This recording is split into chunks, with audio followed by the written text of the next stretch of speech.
kahit basa pa yung lupa, hinarvest ko na lang ito. Baka uulan pa ngayong hapon. Ayan.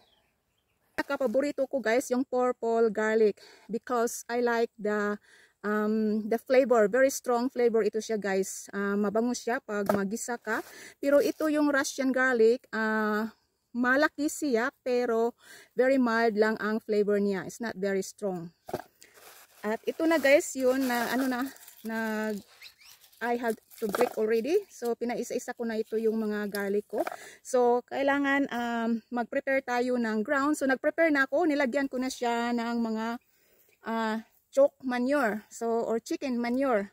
So kailangan yung soil is very well drained soil. So ito yung mga soil ko dito guys sa aking garden, very fertile naman. So every time na magtanim ako, lagyan ko talaga ng mga organic fertilizer. Like chalk manure or cow's manure, mas maganda yan.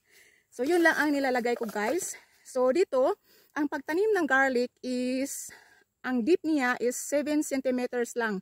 Ayan yung 7 centimeters lang or 3 inches. So ganito yung thumb finger ka, ang lalim niya. Pero hindi siya masyadong malalim ha, 7 centimeters lang. And then yung thumb ko parang maikli siya, 2 inches. So magamit tayo ng roller, so 7 centimeters ang deep niya. And then ang bawat distance nila sa bawat tanim is 7 to 12 centimeters or about 10 inches ang gap nila. Okay, so magtanim na tayo, no? So dito guys, ayan. Hindi lang siya masyadong malalim guys, no? 3 inches or 7 centimeters. Ayan lang. Then dito naman.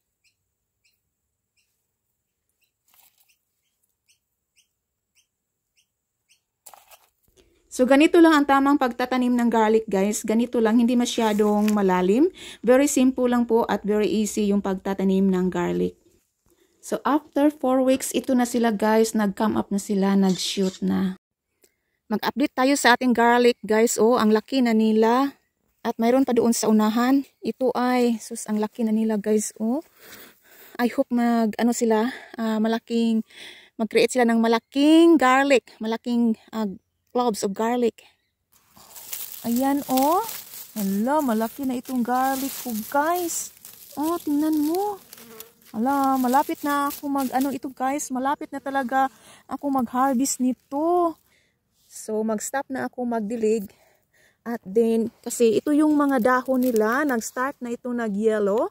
So, means na sign na ito na na sila guys. Malapit na ako mag-harvest. At ito yung bulaklak nila oh. Kasi, according to my research, pag yung mga dahon nila konti na nag-yellow na talaga dito sa baba at mayroong konting green na matira dito. So, that's the sign na malapit na ito ma-harvest.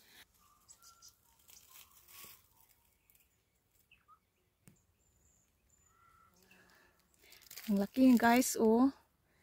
Hinarvest ko na lang ito guys. Basa pa talaga, oh. Kasi inulan kami dito Tuesday, Wednesday. So 2 araw umuulan. So basa talaga. So harveston ko na lang ito guys kaysa maghintay pa ako ng isang linggo o 2 linggo. Maghintay ako ng ilang weeks. Baka magka-rotten ba, mabubulok ito sa sobrang basa na. At mayroon na silang laman. So, i-harvest ko na lang ito at patuyuin natin. Kailangan natin ng i-cure pa natin bago natin gamitin. So, I'm going to put this in the barn. Ay, ito pa oh. Oh, basa talaga. So, ito na yun ang ating na-harvest na garlic guys. First batch pa lang ito. Sobrang saya ko talaga. First time ko pa na ito nakapagtanim ng garlic. At super saya ko na malaki talaga ang laman. Yung weather lang ang nakaproblema kasi inulan kami ng 2 days. Pero hinarvest ko na lang ngayon. Hindi na ako maghintay pa ng ilang weeks.